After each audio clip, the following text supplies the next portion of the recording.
Hey guys, in today's video, I am going to talk about how I was able to bring my Poshmark closet back to life. So if you follow me on Instagram, then you probably know that I went through a really rough patch with Poshmark where I was actually on the verge of leaving.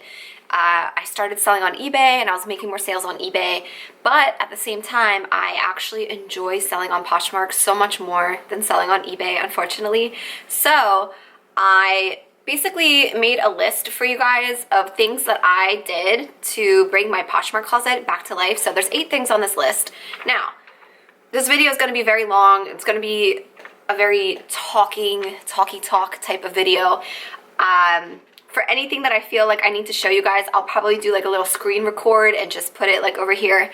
But some of these things that I did are gonna sound so ridiculously like common sense that you know you should do, but you probably don't. And I don't know, it's like common sense things that we know we should be doing, but when we actually take note of what we're doing all day, or if you're part-time and you're not really doing it on a consistent basis, things like that are going to really affect your sales.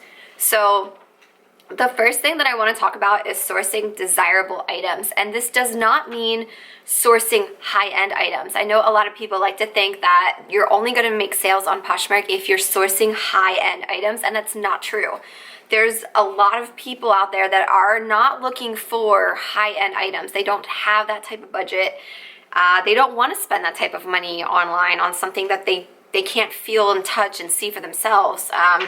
Myself included, I'm not going to spend that type of money online. I would rather go into a store to see it, or if I'm not familiar with the item, I don't think I would spend that type of money on something that I'm not personally familiar with or I've never owned before. So when I talk about sourcing desirable items, I'm more so relying on style, because people on Poshmark, the general buyer on Poshmark is, I would say, I don't want to say they're young, but majority of the buyers on Poshmark are, you know, I would say between the ages of like 20 to like 40, somewhere around there. And I think just from my own personal experience, again, if you guys sell other things, like, you know, that's great for you. I'm just talking about me personally and what I have found to work. And that's sourcing more style, knowing what's on trend, what are people shopping for. And the way that you can figure this out is by going into stores and seeing what type of style these stores are selling. I'm already a consumer. I'm a shopaholic. You know, like if you go into, if you have a Nordstrom Rack near you, TJ Maxx, or you don't even have to go into a store. You can go online. You can go onto websites like ASOS, Revolve, Anthropologie, you know, all the popular stores. Just go into a store and just scroll through. Don't pay attention to brand. Just pay attention to style. See what's in stores. What are people buying? Another thing that you can do is you can actually go onto Poshmark and see what are people buying right now on Poshmark. So if you pull up your Poshmark app, like I said, I'm going to try and do like a screen record, but I'm also going to just like verbally go through it too to really show you guys. So if you have your app open and you go down to the bottom and click shop, and you're going to see where it says like brands, likes, blah, blah, blah, and scroll all the way down to women and select all women, okay? And then at the top, you're going to select all women again. And this is going to just take you into like the basic, like full feed. And then you're going to filter by solds. And this is going to pull up the most recent solds like ever. This can be confusing sometimes because people do like to share their solds for whatever reason. I don't know. And then also you can filter again, and you can filter by price. I like to filter by price, and I like to do 50 to 100. This is, you know, a good median spot to start. So I just did it right now. So, and I didn't screen record. So my screen record is not going to show you what I'm going to show you here. So one thing that I see is Lily Pulitzer, Jack Rogers, what else we got here? Coach, Faithful the brand, J. Crew, But like I said, just go through and just see like what styles are selling. That's just, you know, a general idea, but there's so many ways that you can figure things out of what's selling. Once you get that, then you start to know like what styles are selling. Don't overthink it too much. Just try and pick up things that are trendy and good condition, newer styles. How about we end it right there with that? Number 2 is price accordingly. So this one might offend some people. I'm not gonna lie, it kind of offended me too. When I figured it out for myself, I was like, wow, that sucks. I hate to say it, but Free People, Anthropologie, and Madewell, those are now mall brands. We can't be pricing those at $40 and $50 anymore, guys. It is what it is. They're mall brands. You can find these brands at places like TJ Maxx and Marshalls, and they're not that hard to find. They're everywhere. So we need to stop pricing that like that it's like this great brand, but it's so oversaturated and popular that if your closet is filled with these brands, and don't get me wrong, they're very cute and they're very stylish, but nobody's buying them for those prices. Now, unless they're a very rare and sought after style that's hard to find, or it's in a size that's not available anywhere and no one can find it, there's always exceptions to those rules. But the really popular styles, like I'm just gonna use an example, and like I said, don't get offended because I've done it, I'm guilty of this. The typical Free People thermal shirt. We see it everywhere. I find it all the time. When I go to, I can guarantee if I went to the bins 3 days in a week, I would find at least 4 of them. That's how popular they are. And a lot of people are pricing them still at like $40 and $50, but I wouldn't price more than 30. If I'm gonna price it at 30, I'm expecting to get an offer between 20, 25 bucks, sometimes even less. So there's that. Make sure your prices match what you're selling. Number 3 is list 10 items a day. And I know that sounds like, well, duh, but are you actually doing it? Because sometimes when our sales are slow and we're very pissed off at Poshmark, we like to not want to do anything then because we're like, why? Why am I doing this if my sales are slow? But if you don't do it, your sales aren't going to get better. So make sure you're listing at least 10 items a day. If you don't have 10 items to list, this is going to bring me down to, not the next one, but the next one down that I wrote. And that is to relist your still crusty listings. I don't know why I call them crusty listings, but you know those listings at the bottom of your closet, and they just tanked. They're way down there, and the pictures are just absolutely horrendous, and you're like, ugh, you don't even want to look at them. Like, they're just at the bottom. You don't bring them up top. You keep them down at the bottom. Those listings, you can do something with those. What I like to do is when I go pull, I know I'm saying a lot, but when I go and pull my listings that I just sold, I actually like to take a couple of the ones that are down at the bottom of my closet, and I'll write the inventory number, and I'll actually pull it and delete it, and I'll re-photograph it and relist it. And nobody knows that my new listings, some of them are actually my old crusty ones from the bottom. So it works. It really does.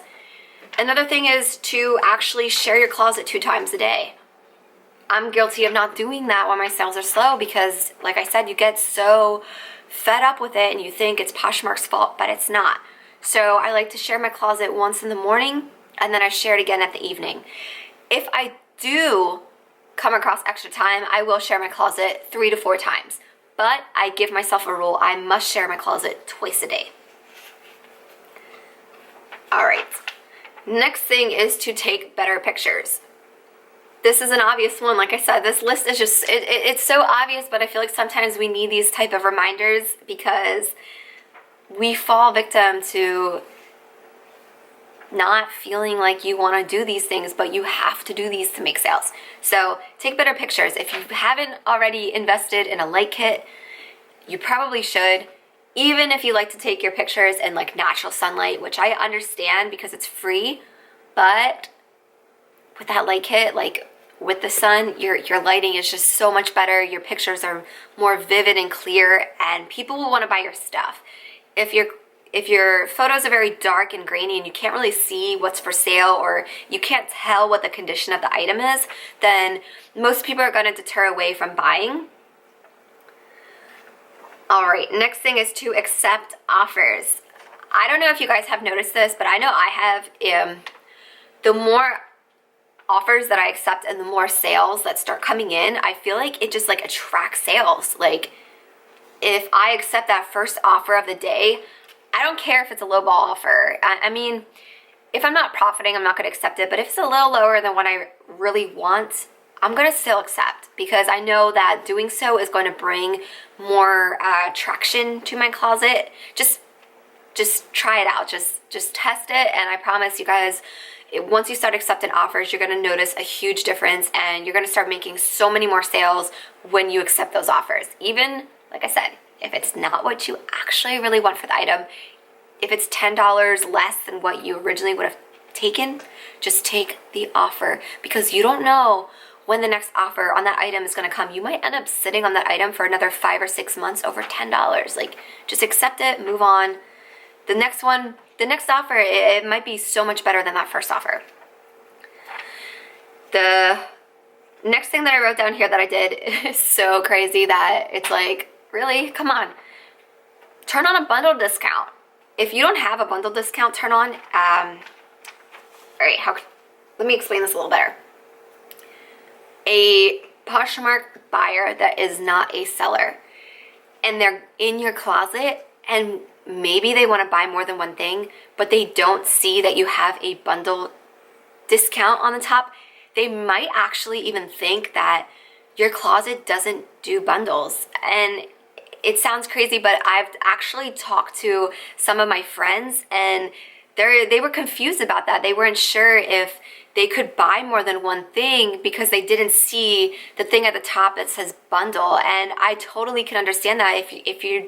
If you're not a seller and you're not familiar with how the app works, that might deter you away from buying. So whatever the reason is that your bundle discount got turned off, I know mine was off for a long time, and I actually didn't even know that it was off. I turned it off because I had like a sale running, and I needed to turn it off in order for the sale to work. I don't remember exactly what all it was, but I know that I turned it off, and I totally forgot to turn it back on.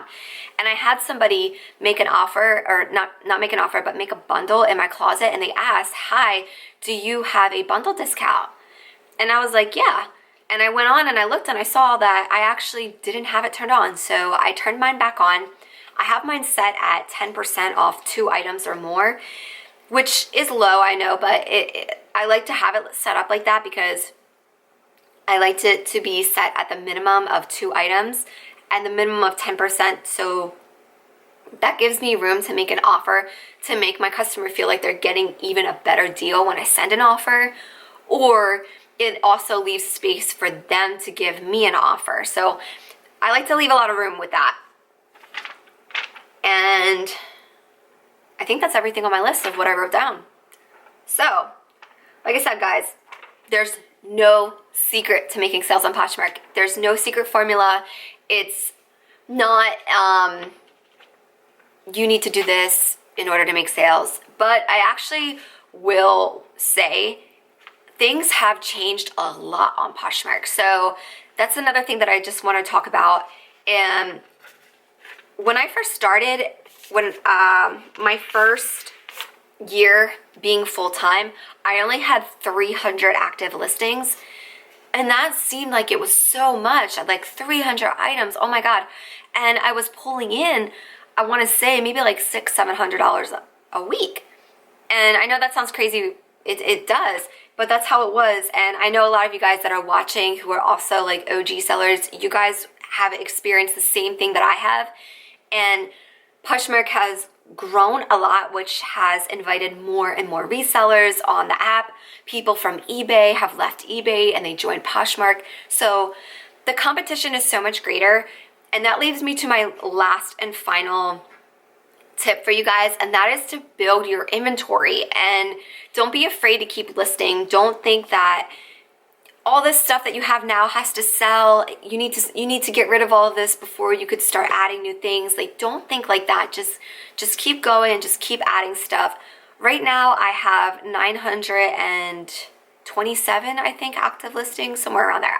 It's over 900, and that sounds like a lot, but today, right now, this year in 2020, to be a full-time reseller on Poshmark, you need to have roughly about 1,000 active listings to have enough listings on the app to compare with how many other sellers there are. Your items need to be seen. So the more active listings that you have, the more chances that you have of making sales. So like I said, don't be afraid of building your inventory. I know storage could be an issue.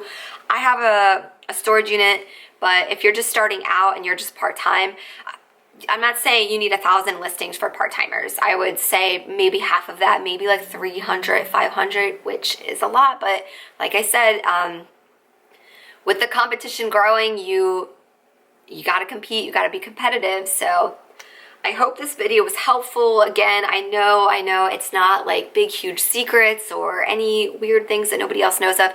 It's just the basic things that you need to do, the habits that you need to form, and you have to stick to it, and you have to keep pushing yourself. You have to keep going. You will see an increase in sales. I do promise you that. Just if you take the 8 things that I wrote down and put them into play and do it every single day for the next 10 days, I promise you, you're going to see an increase in sales. So leave a comment below and let me know if you see increase in sales, if you have any other tips that you want to add to this video, or something that you've noticed that has helped increase your sales that you want to share with everyone else. Leave a comment below. If you're new here and you are interested in like reselling thrifted related content, then make sure you do subscribe to my channel, give this video a thumbs up, and then also make sure you follow me on Instagram. So, bye.